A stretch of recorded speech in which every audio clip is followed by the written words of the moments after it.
Hello and welcome back to my channel.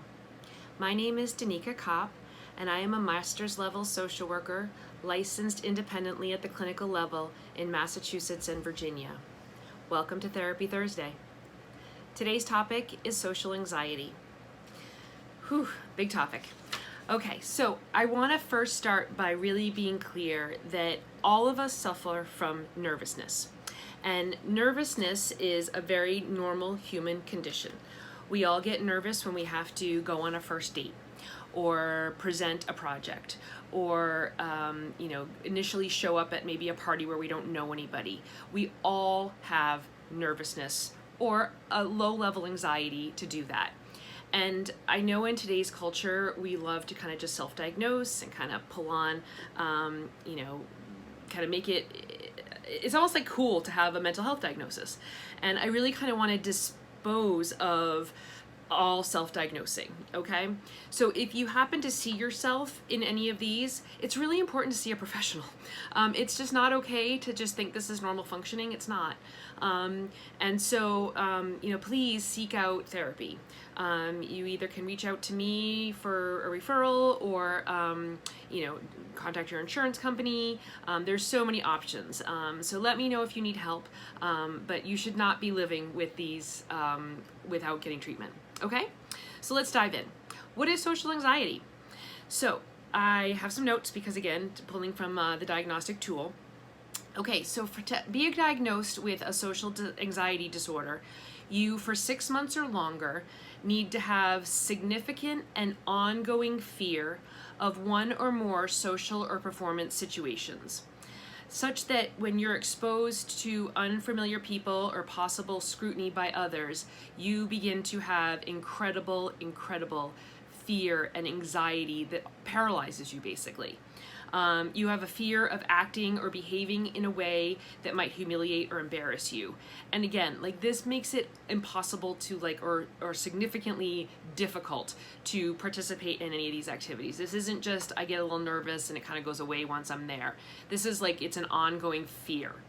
The next one is that exposure to feared situation or possible thinking about exposure causes significant anxiety and in many people leads to an actual panic attack. The person recognizes that the situation, the situational fear is excessive or unreasonable. So there is a self-awareness that this is just over the top.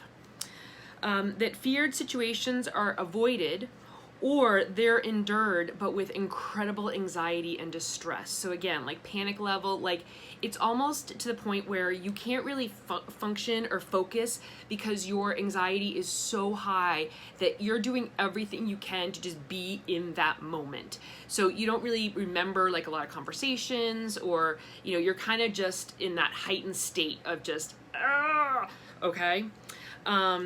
Avoidance, anxious anticipation, or distress in feared situation interferes significantly, so causes really negative impacts in the person's life with their normal routine, their job or school functioning, or with their social activities or their relationships. So you can see that this is really impacting their life. This isn't they're able to kind of do it and move on. When you are kind of really struggling to have job function, following routines of your life, or relationships are impacted, it's really time to see a professional, okay? Because it's so much more than I could ever do in a video. If you feel nervousness in these situations, I want you to remember that that's normal, okay? It's okay to have a level of nervousness. So let's talk about if you just have a kind of a low-level anxiety around social situations. We're not meeting criteria for a social anxiety disorder where you need to see a professional, but just kind of you have a low level of social anxiety. One of the things that I like to do with people is to answer my worry questions. So it's 5 questions. The first one is that you need to sit down and really identify what is it exactly that I'm worried about. What do I think could happen that scares me the most? So it might be, I make a fool out of myself at, this party that I go to tonight. Okay, what is the worst case scenario that could happen if you make a fool out of yourself? So everybody laughs at me, I look like an idiot, I am so embarrassed that I have to leave, maybe I have a panic attack, you kind of have to go to that worst case scenario. The third thing is to say to yourself, okay, if the worst case scenario were to happen, what will I do?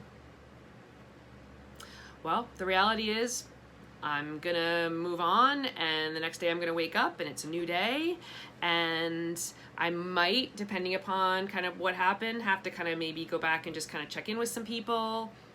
I don't know, if I make a complete fool out of myself and people laughed, maybe that means they had a good time. So really go to like, what is the worst case scenario, and kind of play out those different situations. Like, what are you gonna do if the worst case scenario happens?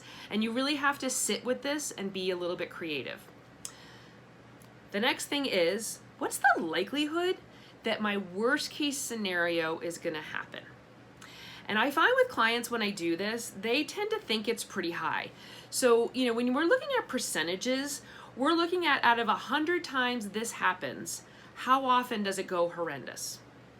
And so think about, like, how many parties have you been to in your lifetime? And then how many times have you made a complete, really total fool out of yourself where people to this day are still speaking about it? I'm gonna guess probably none, okay? Maybe one.